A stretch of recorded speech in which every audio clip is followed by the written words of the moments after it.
نازل النهارده عشان حسيت ان نظام مبارك عاد بالكامل.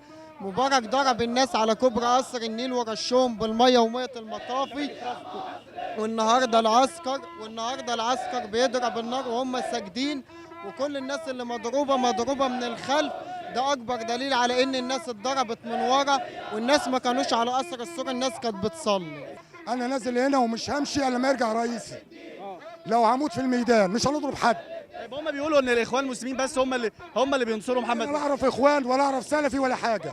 كل الناس اللي انت شايفها دي بتوع ربنا، ما لهمش دعوه لا بتنظيم ولا باخوان ولا اقسم بالله انا لا تبع اخوان ولا تبع سلفي ولا. للاسف ان رجال الدين احنا كنا يعني بنضع فيهم الثقه الكامله، خانوا الامانه. الدكتور احمد الطيب اللي هو بيعتبر رمز الاسلام يخون الامانه، ولما يعني اهرقت الدماء يقول هعتكف. اعتكافين هيعملوا احمد الطيب دلوقتي. نازلين عشان نرجع حريتنا اللي اتسلبت مننا.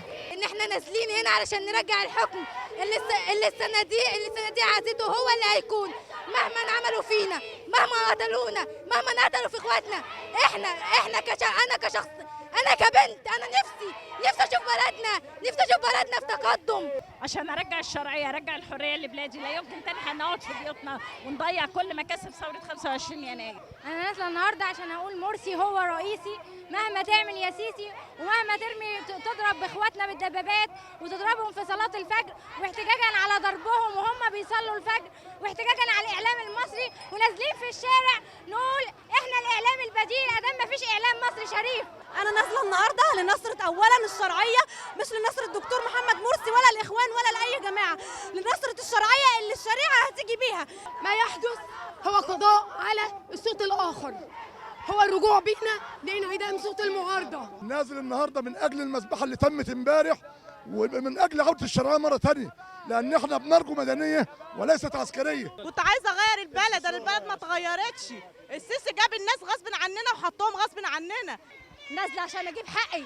انا انتخبت 4 مرات وعايزه رئيسي، بياخدوه مني ليه؟ اول مره انتخب اول رئيس يجي مصر بالانتخاب، ياخدوه مني ليه؟ فين صوتي؟ انا سقطت مره وتعبت مره، كنت هموت في الولاده بتاعتي عشان خاطر نزلت في الانتخابات. نقول لهم ان الشرعيه ان شاء الله هترجع، ومرسي ان شاء الله هيرجع، والاسلام هو اللي هيحكم، والدين هو اللي هيحكم. لازم دم الشهداء اللي راح ده ما يروحش هدر، لازم مرسي تاني يرجع ويحكم البلد دي عشان الاطفال دي تعيش في حريه وتعيش في سلام. مش عايزين تاني. بنتي ايه جايباها معايا عشان الدين يحكم، عشان الاسلام يحكم، عشان ما يعودش زمن مبارك تاني، زمن الثوره اللي عملناها في 25 يناير. عملناها ليه؟ لما الظلم هيرجع تاني. طلعنا ليه وخرجنا ليه لما الظلم هيرجع تاني؟ السيسي خان مصر كلها، خان الشعب كله. مش عايزه رئيس اللي جابوه، مش عايزه رئيس، انا عايزه محمد مرسي، استاذ دكتور حافظ لكتاب الله عز وجل. اللي حصل ان هم ظلموه، اللي هو جاي بالصندوق يطلع بالصندوق، فاحنا عايزينه يرجع. عايزه بس اقول للسيسي اتقي يوما ترجع فيه الى الله، حسبنا الله ونعم. هتقول لربنا لما يسالك على الناس اللي قتلتهم من ابرياء هم بيصلوا ساجدين لله عز وجل، حسبنا الله ونعم الوكيل فيك، حسبنا الله ونعم الوكيل فيك يا سيسي. مطالب اللي مرسي يرجع، مرسي يرجع يكون رئيس مصر. اعلام مضلل للاسف، اعلام كاذب، اعلام خاطئ، اعلام كله يعني اثاره وتبرير موقف الجيش وتبرير موقف الجماعه البلطجيه اللي هم استولوا الحكم بالقوه.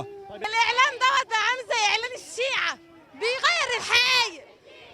الحق دلوقتي بقى المعركه بين الحق والباطل، الحق ضاع، ولازم كل الناس دي تنزل علشان خاطر كلمه الحق، واحنا عندنا ثقه في الله. اعلام مزيف وما اديش الحقيقه صح، اعلام فاشل، اعلام نبيس الحريري واعلام رجال الاعمال الحراميه اللي نهبوا مصر. الاعلام بتاعنا راجع زي ما كان في قبل 25. كدابين كلهم كدابين، ما فيش صحفي واحد، ما فيش مذيع واحد عنده ذره ضمير يتكلم، حتى لو هيترفد بعديها، حتى لو هيشحت. ليه؟ هو ما فيش هي الفلوس اللي ماسكاهم. لا، ربنا سبحانه وتعالى لن يضيعنا علشان خاطر الاطفال الصغيرين دول، وعشان خاطر الناس الكبار، وعشان خاطر الستات اللي طالعين والرجاله، ربنا مش هيضيعنا ان شاء الله. ايوه هنرجعه غصب عنهم، هنرجعه هنحطه عليهم.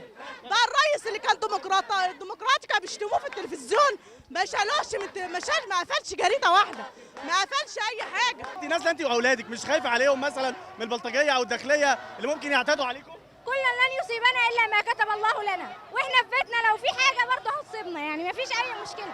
دفاعا عن الشرعيه هنبذل كل مجهود ان شاء الله. انا مش خايف، ده انا عايزه اموت شهيده، اطلع عند ربنا على طول.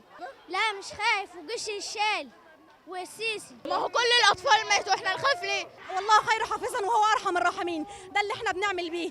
لو مكتوب لهم انهم هيموتوا وهيبقوا شهداء عادي. انا مش خايفه، انا عايزه اغير البلد لاولادي، ما اولادي هيفضلوا عبيد على كده.